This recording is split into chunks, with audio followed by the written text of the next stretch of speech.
മകരവിളക്കിനൊരുങ്ങി സന്നിധാനം. ഇന്നലെ പന്തളത്ത് നിന്ന് പുറപ്പെട്ട തിരുവാഭരണ ഘോഷയാത്ര നാളെ സന്നിധാനത്തെത്തും. മകരവിളക്ക് കാണാൻ എത്തുന്നത് ആയിരക്കണക്കിന് ഭക്തരാണ്. അയിരൂർ പുതിയകാവ് ദേവീക്ഷേത്രത്തിൽ നിന്ന് പുലർച്ചെ 3 മണിക്ക് ആരംഭിച്ച തിരുവാഭരണ ഘോഷയാത്ര വിവിധ ക്ഷേത്രങ്ങളിലെ സ്വീകരണങ്ങൾ ഏറ്റുവാങ്ങി രാത്രി ലാഹയിലെത്തും. സന്നിധാനത്ത് നിന്ന് അഖിൽ പാലോട്ടുമഠം, ശരംകുത്തിയിൽ നിന്ന് എം മനോജ്, തിരുവാഭരണ ഘോഷയാത്രയ്ക്കൊപ്പം മിഥുൻ മുരളി, എരുമേലിയിൽ നിന്ന് മിഥുൻ അയ്യപ്പൻ എന്നിവരൊപ്പം ചേരും. ആദ്യം മിഥുൻ മുരളിയിലേക്ക്. മിഥുൻ മുരളി, രാത്രിയോടെ തിരുവാഭരണ ഘോഷയാത്ര ലാഹയിലെത്തും. ഇപ്പോൾ എവിടെ എത്തി?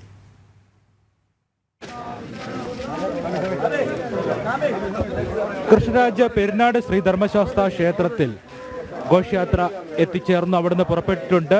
വിശ്രമവും ഇവിടെ സ്വീകരണവും ഭക്തജനങ്ങൾക്ക് തിരുവാഭരണം ദർശിക്കുന്നതിനുള്ള സൗകര്യവും എല്ലാം പെരുന്നാട് ശ്രീ ധർമ്മശാസ്ത്ര ക്ഷേത്രത്തിലുണ്ടായിരുന്നു. ഉച്ചയോടുകൂടി 1:30 ഘോഷയാത്ര ഇവിടെ എത്തി വിശ്രമം പൂർത്തിയാക്കി ഭക്തജനങ്ങൾക്ക് തിരുവാഭരണം ദർശിക്കുന്നതിനുള്ള അനുവാദവും എല്ലാം കഴിഞ്ഞ് ഇപ്പോൾ ഘോഷയാത്ര പെരുന്നാട് ശ്രീ ധർമ്മശാസ്ത്ര ക്ഷേത്ര സന്നിധിയിൽ നിന്നും പുറത്തേക്ക് നീങ്ങുകയാണ്. പ്രയാണം തുടരുകയാണ്.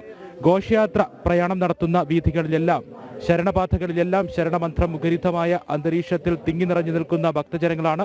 എല്ലായിടത്തും വലിയ ഭക്തജന ബാഹുല്യമാണ് അനുഭവപ്പെടുന്നത്. പന്തളത്തുനിന്നും തിരുവാഭരണ ഘോഷയാത്ര പുറപ്പെട്ട് ഈ വഴിത്താരകളിലെല്ലാം, തിരുവാഭരണ പാതകളിലെല്ലാം ഭക്തജനങ്ങളുടെ വലിയ പങ്കാളിത്തം. ഭക്തജനങ്ങൾ തിങ്ങി നിറഞ്ഞ് സ്വീകരണങ്ങളൊക്കെ ഒരുക്കി ഘോഷയാത്രയെ വരവേൽക്കുകയാണ്.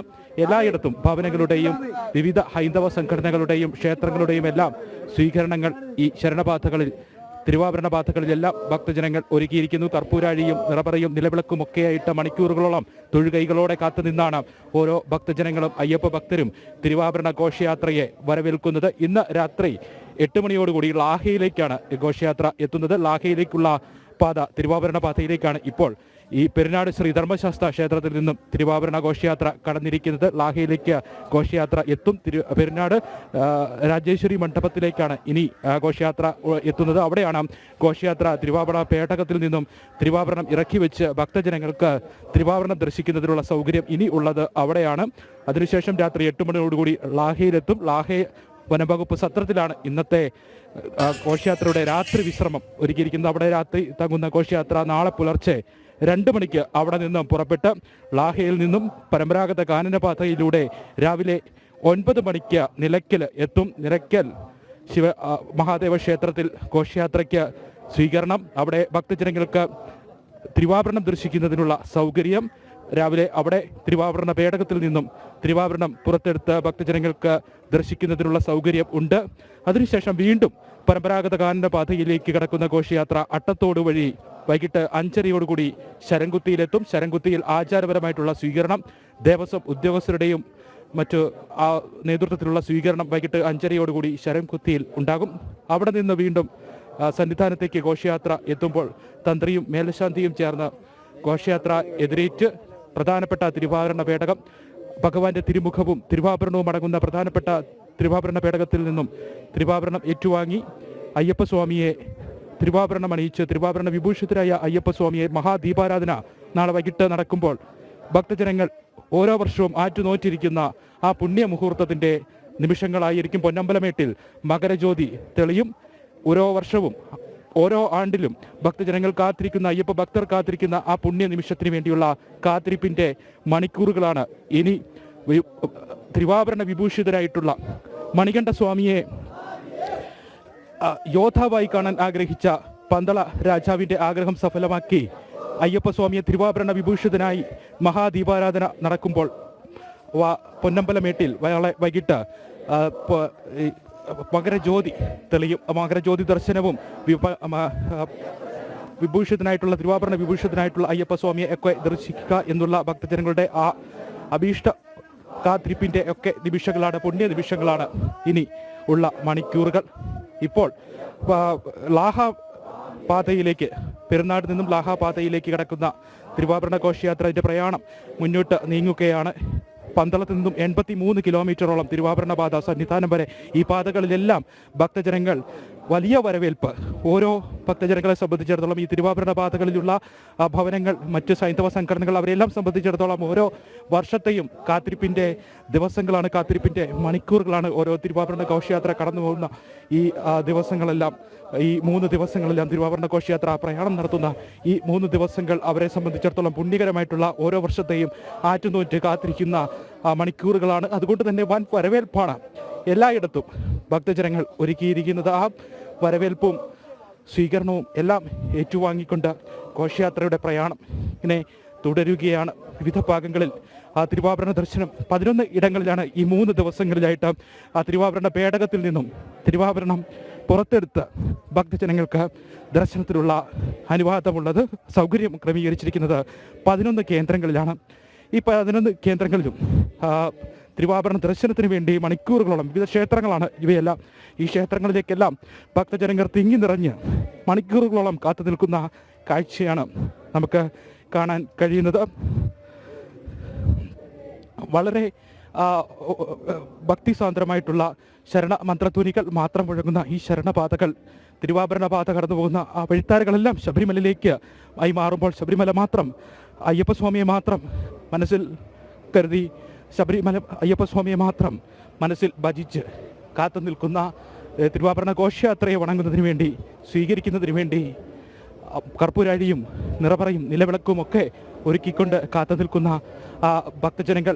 3 പ്രധാന തിരുവാഭരണ പേടകങ്ങൾ. ആദ്യത്തെ തിരുവാഭരണ പേടകത്തിൽ അയ്യപ്പസ്വാമിക്ക്, മണികണ്ഠസ്വാമിക്ക് ചാർത്തുന്നതിന് വേണ്ടി പന്തള രാജാവ് സമർപ്പിച്ച തിരുമുഖവും മറ്റ് തിരുവാഭരണങ്ങളും എല്ലാം അടങ്ങുന്ന പ്രധാനപ്പെട്ട തിരുവാഭരണ പേടകം ആദ്യത്തെ പ്രധാന പേടക വാഹകൻ വഹിക്കുന്നു. ഗുരുസ്വാമി കുളത്തിനാൽ ഗംഗാധരൻ പിള്ളയ്ക്കാണ് ഈ പേടകം വഹിക്കുന്നതിനുള്ള ചുമതല ഉള്ളത്. അദ്ദേഹത്തിൻ്റെ മകനും ചേർന്ന്, കുളത്തിനാൽ ഉണ്ണികൃഷ്ണനും ചേർന്ന ഈ പേടകം വഹിക്കുന്നു. രണ്ടാമത്തെ പേടകം പ്രധാനപ്പെട്ട ഈ പൗരാണിക വസ്തുക്കളും പൗരാണിക പൂജ വസ്തുക്കളും മറ്റും അടങ്ങുന്ന ആണ് രണ്ടാമത്തെ തിരുവാഭരണ പേടകം. അത് മരുതമന ശിവൻപിള്ളയാണ് ഈ പേടകം ശിരസിൽ വഹിക്കുന്നതിനുള്ള ചുമതല അദ്ദേഹത്തിനാണ്. മൂന്നാമത്തെ പേടകത്തിലാണ് കൊടിയും ജീവിതയും അടങ്ങുന്ന പൗരാണിക വസ്തുക്കൾ ഉള്ളത്. കൊടിയും ജീവിതയും അടങ്ങുന്ന മൂന്നാമത്തെ പേടകം കിഴക്കേ തോട്ടത്തിൽ പ്രതാപചന്ദ്രൻ നായരാണ് വഹിക്കുന്നത്. അദ്ദേഹത്തിനാണ് ആ മൂന്നാമത്തെ തിരുവാഭരണ പേടകം വഹിക്കുന്നതിനുള്ള ചുമതല ഉള്ളത്. അങ്ങനെ 3 അംഗങ്ങൾ. ഒപ്പം ഇവരെ സഹായിക്കുന്നതിന് വേണ്ടിയുള്ള തിരുവാഭരണ പേടക വാഹക സംഘങ്ങൾ 26 അംഗ സംഘമാണ് തിരുവാഭരണ പേടകരായിട്ട് ഉള്ളത്. ഈ 26 തിരുവാഭരണ പേടക സംഘങ്ങൾ വ്രതനിഷ്ഠയോടുകൂടി ഓരോ വർഷവും അയ്യപ്പസ്വാമിയുടെ തിരുവാഭരണ പേടകം വഹിക്കുന്നതിന് വേണ്ടി ഉള്ള 26 തിരുവാഭരണ പേടക വാഹക സംഘം, ഇവർക്ക് നേതൃത്വം നൽകുന്ന പന്തളം കൊട്ടാര രാജപ്രതിനിധി തൃക്കേട്ടനാൾ രാജരാജവർമ്മ, അദ്ദേഹത്തിന്റെ നേതൃത്വത്തിൽ തിരുവാഭരണ ഘോഷയാത്രയ്ക്കൊപ്പം ഉള്ള ആളാണ്. അപ്പോൾ സ്വാഭാവികമായും അതിവേഗത്തിൽ അതിനൊപ്പം സഞ്ചരിക്കണം. അതുകൊണ്ട് തന്നെ വാക്കുകൾ പലതും പ്രതികരണം വരുന്നുണ്ട്. അതിലേക്ക് പോകാം. എല്ലാ വർഷവും ഉണ്ട്, എല്ലാ വർഷവും വരാറുണ്ട്. വർഷമായിട്ടുണ്ട്, ഒരു 10-17 വർഷം കൊണ്ട് വരും തുടർച്ചയായിട്ട് തിരുവാഭരണ വാഹക സംഘത്തോടൊപ്പം. എങ്ങനെയുണ്ട് ഈ 17 വർഷം എന്ന് പറയുമ്പോൾ ഓരോ വർഷം കടന്നു പോകുമ്പോൾ എങ്ങനെയാണ് മാറ്റം തോന്നുന്നത്? ഓരോ വർഷവും അതിനനുസരിച്ചുള്ള മാറ്റങ്ങളാണ്, ഭയങ്കരമായ മാറ്റങ്ങൾ. ഭക്തി കൂടുവാണ്. അതുപോലെ തന്നെ ഒരുപാട് ആൾക്കാർ കൂടുതൽ ഭക്തിസാന്ദ്രമായി മാറുകയാണ്. അതെ അതെ അതെ. അയ്യപ്പസ്വാമിയിലുള്ള നാട്ടുകാരുടെ ഭക്തി നേരിട്ട്, അല്ല ആളുകളുടെ ഭക്തരുടെ ഭക്തി നേരിട്ട് അറിയാൻ പിന്നെ തീർച്ചയായിട്ടും അതുപോലെ ഒരുപാട് താമസേന വരുന്നത്. കാരണം വെച്ചാൽ ഒരുപാട് നമുക്ക് സ്വീകരണങ്ങൾ കിട്ടാറുണ്ട്. ഒരുപാട് ഭക്തന്മാരുടെ കൂടുതലായി. ഈ വാഹസംഘത്തിൽ എത്ര വർഷമായിട്ട് ഉള്ള ആളുകളുണ്ട്? ഇപ്പൊ 17 വർഷം എന്ന് സ്വാമി പറഞ്ഞു. അപ്പൊ മറ്റുള്ളവരൊക്കെ അതിനേക്കാട്ടിൽ കൂടുതൽ വർഷങ്ങൾ പഴക്കമുള്ളവരാ. ഇതിനെക്കാട്ടിൽ ഒരുപാട് ഇത്രയുണ്ടെന്ന് പറയാൻ പറ്റത്തില്ല. എല്ലാവർക്കും നല്ല എക്സ്പീരിയൻസ് ഉള്ള. എത്ര വർഷമായിട്ടുണ്ട് തിരുവാഭരണ പറയുന്നില്ല. ഇങ്ങനെ 10 വർഷം, 17 വർഷം, 30 വർഷം, 40 വർഷം, അങ്ങനെ വിവിധ വർഷങ്ങളായിട്ട് തിരുവാഭരണ പേടകവാഹക സംഘത്തോടൊപ്പമുള്ള ആളുകൾ ഉണ്ട്. ശബരിമല തീർത്ഥാടകരുണ്ട്. ശബരിമല അയ്യപ്പ ഭക്തർ ഓരോ കേന്ദ്രങ്ങളിൽ നിന്നും അടുത്ത കേന്ദ്രങ്ങളിലേക്ക് പോകുമ്പോൾ ശബരിമല തീർത്ഥാടകർ ആ ഘോഷയാത്രയ്ക്ക് ഒപ്പം ചേരുന്നുണ്ട്.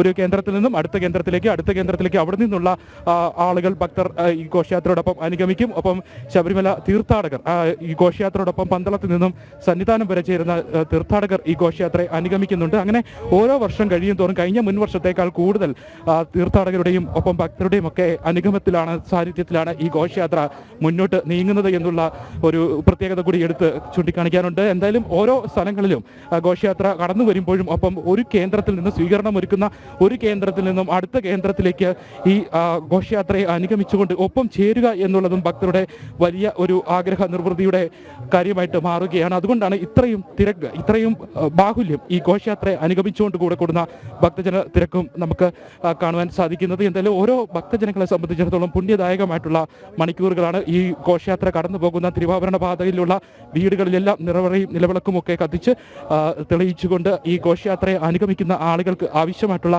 എല്ലാ സജ്ജീകരണങ്ങളും ഒരുക്കിക്കൊണ്ട്, മറ്റ് കുടിവെള്ളവും മറ്റ് കാര്യങ്ങളുമൊക്കെ ഒരുക്കിക്കൊണ്ട്, ഭക്ഷണങ്ങളുമൊക്കെ ഒരുക്കിക്കൊണ്ട് ഈ വീട് ഭവനങ്ങളിലുള്ള ആളുകളെല്ലാം ഘോഷയാത്രയെ വരവേൽക്കുന്നതിന് വേണ്ടി കാത്തു നിൽക്കുന്നു. ഒപ്പം കർപ്പൂരാഴി അടക്കമുള്ള പൂജ കാര്യങ്ങളുമൊക്കെ ആയിട്ട് ഘോഷയാത്രയെ അവർ സ്വീകരിക്കുന്നു.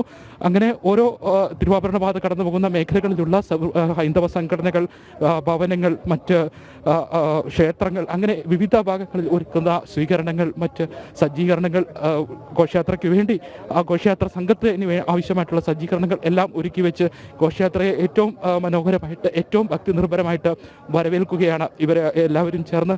ഘോഷയാത്ര മുന്നോട്ട് പോകുന്നു. രാത്രിയോടുകൂടി ലാഹയിലേക്ക് എത്തും. പെരുന്നാട് രാജേശ്വരി മണ്ഡപത്തിലാണ് ഇനി ഘോഷയാത്ര ഇറക്കി വെച്ച് ഉള്ള തിരുവാഭരണ സംഘത്തിന്. ചേട്ടൻ എത്ര വർഷമായിട്ട് ഇതിനോടൊപ്പം പോകുന്നുണ്ട്? 15 വർഷം. 15 വർഷം. പന്തളത്തുനിന്നാണോ? എങ്ങനെയുണ്ട്? ഓരോ വർഷം കഴിയും തോറും എന്ത് മാറ്റമുണ്ട്? അടുക്കള കൂടിക്കൊണ്ടേയിരിക്കത്തുള്ളൂ, കൂടിക്കൊണ്ടേയിരിക്കും. നല്ല രീതിയിൽ പോകുന്നുണ്ട്. ആൾക്കാർ ഒത്തിരി ഉണ്ട്. ഭാഗ്യമാണല്ലേ? ഒരു കാത്തിരിപ്പാണ് ഓരോ വർഷത്തെ. ഭാഗ്യം തന്നെ, മഹാഭാഗ്യം. പരുന്തും എല്ലാം വരും. ഇപ്പൊ കൂടെയുള്ള ആളുകളൊക്കെ ചേട്ടൻ 15 വർഷം എന്ന് പറഞ്ഞു. 15 അത് മേളിലുണ്ട്, അതിൽ കൂടുതൽ മേളിൽ കൂടെ പോകുന്നുണ്ട്. അങ്ങനെ ഓരോ ഭക്തജനങ്ങളെ സംബന്ധിച്ചിടത്തോളം ഓരോ ആഗ്രഹ സബലീകരണത്തിന്റെ, ഓരോ വർഷത്തെയും കാത്തിരിപ്പിന്റെ ഒക്കെ നിമിഷങ്ങളാണ് ഈ ഘോഷയാത്രയോട് അനുഗമിച്ച് ഒപ്പം ചേരുക എന്നുള്ളത്. അങ്ങനെ വിവിധ ഇടങ്ങളിലെ സ്വീകരണങ്ങൾ ഏറ്റുവാങ്ങി പ്രയാണം മുന്നോട്ട് പോവുകയാണ്. 3 തിരുവാഭരണ പേടകങ്ങളിലായിട്ട് 26 തിരുവാഭരണ ഘോഷയാത്ര ലാഹപാതയിലൂടെ മുന്നോട്ട് രാത്രിയോടെ ലാഹയിലെത്തും. നാളെയാണ് സന്നിധാനത്തേക്ക് പുറപ്പെടുക. വിവരങ്ങൾ നൽകുകയായിരുന്നു മിഥുൻ മുരളി.